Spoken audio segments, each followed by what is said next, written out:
પણ કાલ તેલ ફૂલ ચડી જઈને પાછી ગાદીએ ધૂણવા આવું અને સભા વચ્ચે બોલું છું કે એકે સોટી અઢીની કલમ આવે એટલે કાલથી ધૂણવાનું બંધ.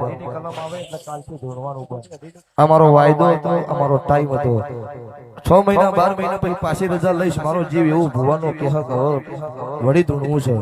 હું એની હાજર 8 4 32 ઘડી હાજર. એમાં કોઈ હાજર બીજી વાત નહીં. ભૂવો ધૂણો તો તમારું પૂરું પડશે. એવું ખાલી એક વખત ટ્રાય મારી દેજો. વોશિંગ ખમા નાખો મારું નામ રાવણની માતા નહીં. જગ્યાનું એડજસ્ટમેન્ટ થઈ જાય એટલે ગુજરાત જાણે એવું નહીં, ભારત જાણે એવું નહીં, પણ વિદેશમાં એવું થવું પડે કે મુના કાળુ રાવણની મેલડીનું મઢ છે. આવું બનાવવાનું છે. પાક્કું છે. ગેટની અંદર પગ મૂકો એટલે એવું લાગવું જોઈએ કે સ્વર્ગમાં આયા છે, અને ગેટ થી બહાર જો એટલે એવું થવું પડે જીવને મારું બધું નરકમાં જતા રહ્યા. આ રીતનું મારું માતાનું મંદિરના લેખ લખાઈ જાય. આવી જગ્યાની વાત પૂરી પડી જાય એટલે આવા લેખ લખવાના છે.